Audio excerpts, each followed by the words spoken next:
Today's episode is special because we are not talking just theory here, we are talking about real courage, real inner work, the kind of transformation that becomes visible not just in someone's life but in their energy. I am joined by my client who has walked through a chapter that demands strength, honesty, and willingness to rise again.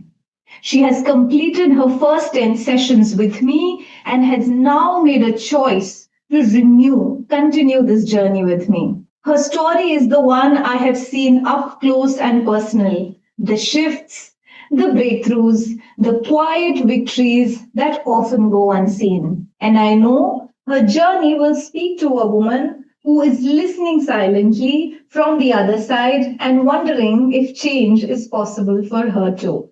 So let's begin. How do you feel here sitting in this hot chair today, sharing your story? Thank you, Puniitta. I don't know, it just feels surreal and it feels a little like slightly nervous, slightly, proud. I can't believe that we have already covered like almost 12 sessions and I just feel good. Thanks for having me. You're most welcome, dear. So let's dive right in and ask you the first question. I'm sure a lot of people here are also tuned in. When you first reached out to me, what was happening inside you that made you feel that you needed support? Yeah. So this is about 4 or 5 months back, and I was going through a very tough time. I was planning. I'd already left my house, where me and my partner used to live, and I was considering exiting, the marriage. I was emotionally, because it's almost a decade-long relationship. So emotionally, I was in a space where, the history of our relationship is also that you give each other, you give another chances, and sometimes we blur the lines of what deserves another chance and what doesn't. And I feel like I was in that dilemma of every expectation that comes with marriage, not just by outside, but also within. Because I had made an image about what kind of life that I want for myself and for my kid. So I think I was very flustered. I was doing a lot of just Dome's Instagram strolling, all of that. And I was coming across a lot of Instagram handles which were run by Europeans or Americans, which were talking about divorce coaching and going through divorce recovery and all of that. And I was just like, why don't we have stuff like that in India? I'm witnessing something which is like useful, but it's not contextual. The laws are not contextual. The emotional experiences are not contextual. The cultural realities are different. So it's useful to hear those perspectives, but I'm sure like something like this may exist or may not exist in India. So I just did a Google search and came across your website, and I think that I was just like, there is no harm in just like booking a call and just understanding, because I feel like the one thing and one thing that I did was going through was that this is one of the, and I think every big life event has its own value, but I feel like something like this is such a uniquely different experience because it's not just emotional journey that you're traveling. There is other sides to it, right? There is legal angle to it. There is financial angle to it. If you're a mother, then there is childcare angle to it. There is the identity that, was there before the marriage, during the marriage, and now. So it's just a lot of things that is muddled together. And I was just like, I was taking therapy before also, but I was just like, I don't know if any normal person will be able to understand the variety of dynamics that it gets involved here. So I think that's where I was and I found you. Thank you. And I remember you telling me that you were at a point in time where you had to exchange messages from your therapist to your family, from your family to your lawyer, and being a piece in between. Was that true? Yeah, exactly. It almost felt like, I'm handling like with the mental load of it, it almost felt like there are 5 grocery shops, and each grocery shops has its own like unique things to offer. But I'm just like, beach ka connection, mujhe, I have to do the middle connection, and I have to download my information from my lawyer to my therapist. My therapist may or may not know the legal informations about stuff. Then I have to transfer, and my lawyer is very objective, right? And then so I have to build that bridge and be the person who's just doing most of the mental labor. And while I felt like it was necessary, but I was just like, I'm sure there is another way, someone who understands all aspects. What was your experience here? I felt like the first call itself made me think about a lot of things from a very different perspective, because I felt like the questions in the discovery call that you asked me were a lot around, and I'm sure a lot of those questions were also for you to judge if this is a good match, if we'll be able to work together. But I felt like for me, those questions were around kyun chahiye? Like, why do you even want? Why do you want this vision? Like, what is your vision? Like, why do you even want to enter this journey? If you don't get, all of these that you feel you deserve, what will happen? So there was a lot around my, like, where am I in my emotional decision making space? So yeah, I started feeling that the discovery call itself was very promising. And my experience after that for the last, I think, 3 months has been that I've taken our sessions very, like, it's been a very sacred space for me. Like, I do the homework that is necessary. I build my thoughts, my agendas, whatever, even if it's in my head or in my, phone, but I build my thoughts around, I need to discuss this.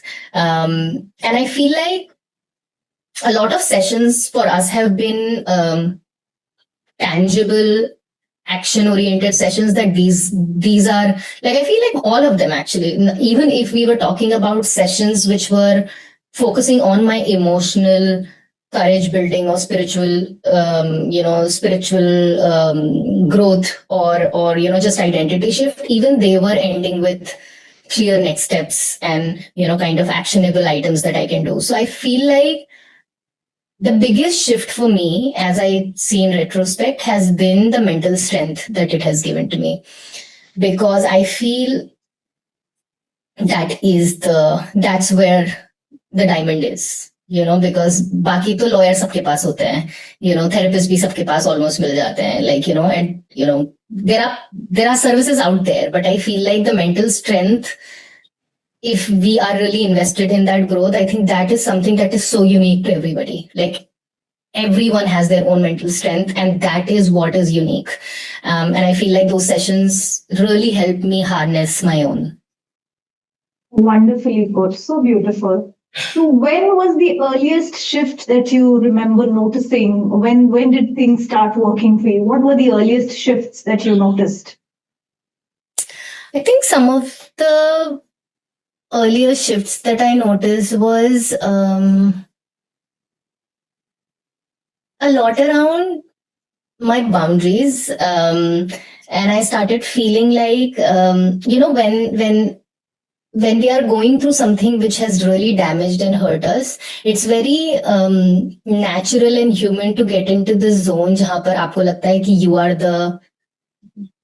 the bigger person, how to lead life, and what you can, like, somehow that makes you feel like मैं इससे कम मैं नहीं जाऊंगी, ये मेरी line नहीं है, and all of that. And in that work, and in the whole space of that, I think the humility gets lost, and I feel like for me the biggest shift was that, while I'm taking ownership and responsibility for my life and my actions, I'm not here to compare it to anybody. I'm not even here to compare it to the person who hurt me or damaged me. Your journey is yours to do, and I don't hold even an observation power here, right? So I feel like those were some of my early shifts, which was very difficult because we are taught to live in a binary of good and evil. We are taught to live in a binary of victim and abuser. you know. तो उस binary को break करके आगे बढ़ना was, I feel like, some of the early signs. And I think the other thing that really was profound and fundamental to my journey was, right from the first session you asked me a question that why are you so, um, what will happen if you displease your ex, and it has continued even till this session. That has been one big thread of my journey, that why am I so scared to displease him. And I think that has opened a lot for me. And I do believe that I have taken tangible actions when I displeased him, and that felt not because of evil or rudeness that felt bad, felt good, but it felt good because it just that it was not about displeasing him. It was acting in alignment with what I want.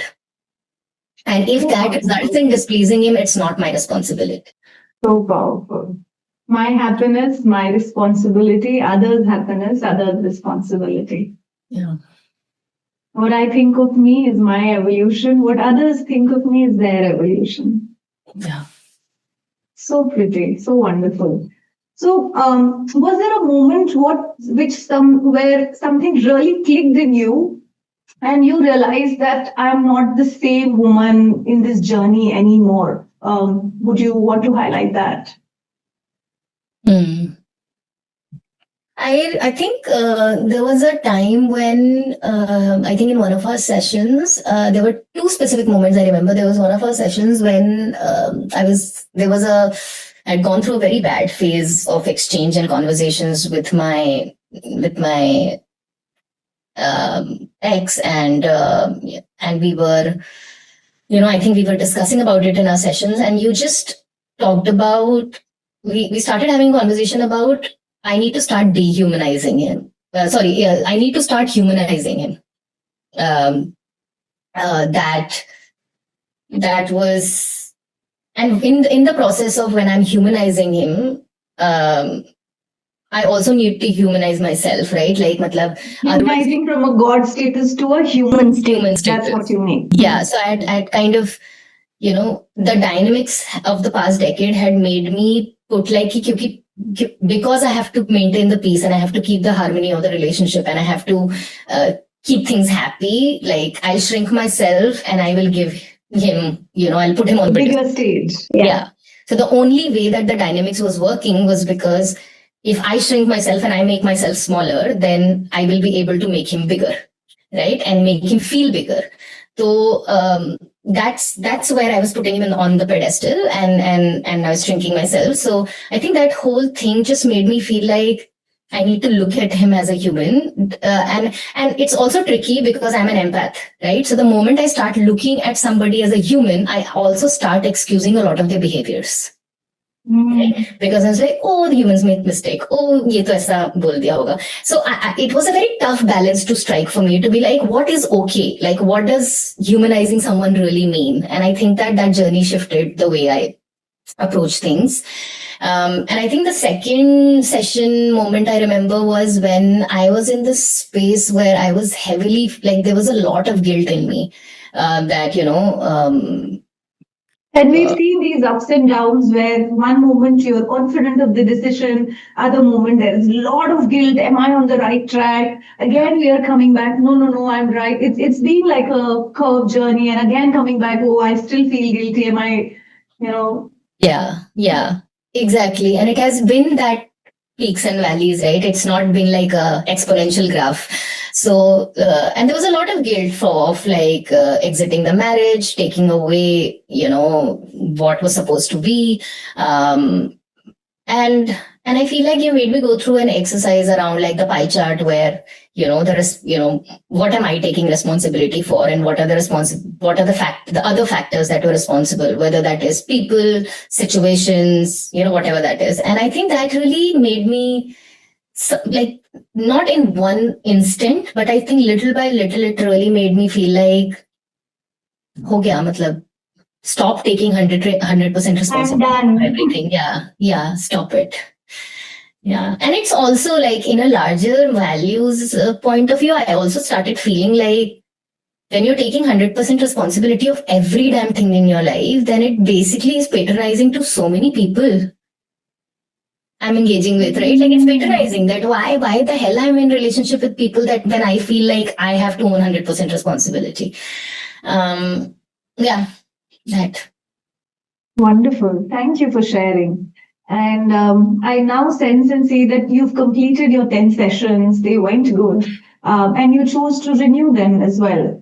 What made that decision feel right for you?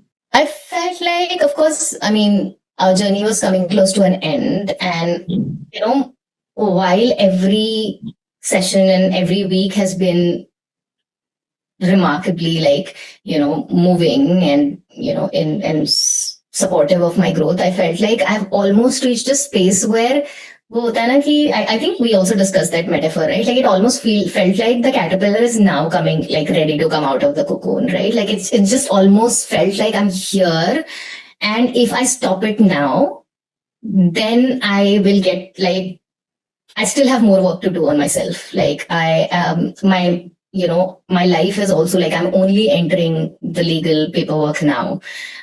So that the next 6 month year, I don't even know how long it's going to take, but I know that the next few months are going to be worse than this, like factually worse than this. So, and you're mentally prepared and aware of it. Yeah, I'm mentally prepared and aware of it. So I felt like this is where the more work needs to be done. And when you presented an opportunity and space, I felt like, yeah, I need to just do it. And this is also a time when I will be setting up my own house. I'll start living with my kid alone. And I feel like I have a lot more work now to do as a mother also, because right now I'm in my parents' like shelter, and there is a lot that's taken care of. But once I move out, I will be doing all of this alone, and it's really important that I work on myself so that I'm able to show up as a mother that my child deserves.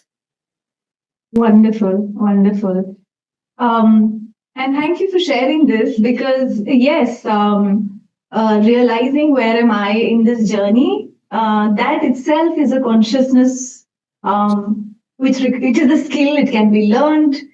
And you being aware of taking your life head on, being mentally, emotionally ready, that I know it's going to be a difficult time, but I'm ready to face that uncertainty. I have that resilience. So that's a wonderful feeling to carry. And let me ask the final question here. If someone is listening quietly, struggling to this podcast, but unsure to take the first step, what would you want them to hear from your experience? I think there's a lot that I can say, but I think there's one thought that I'm sitting with very predominantly these days, which is like if you're really feeling peaceful and you really desire and want the peace that even if that's an abstract idea, but you know what it feels like. There are moments when you've felt what it means to be peaceful and not stay in a marriage which just keeps you in chaos and on the edge and walking on the eggshells. But if you want that peace, it's worth it to be a villain in their story. It's okay. That peace is worth it, because there is like, they've never heard your side. They've never seen you as the full self. And so at this moment of time, any explanation, any reasoning, any justification is not going to make a difference. So if they are hell bent to make you the villain in their story, it's going to be hard. And that's where the mental strength will come into play, because as women, as girls, we are conditioned and nurtured to meet other people's expectations. So it's going to be like total rewiring of brain, but it's going to be worth it slowly. Thank you so much. And I can see that smile, which talks a lot. The calm smile that you hold means a lot. Well, thank you for sharing with your heart today with us. Your journey is absolutely a reminder that healing isn't a straight line. It's a series of conscious choices, courageous moments, and small steps that slowly rebuild from inside out. To everyone who's listening, if you are a part carrying this little guilt inside you, and postponing your healing because life is getting in the way, then let this story be a nudge for you. You don't have to do this alone. Change begins the moment you decide your inner world deserves attention. Thank you for being here and thank you for choosing yourself simply by listening to this. Until next time, see you.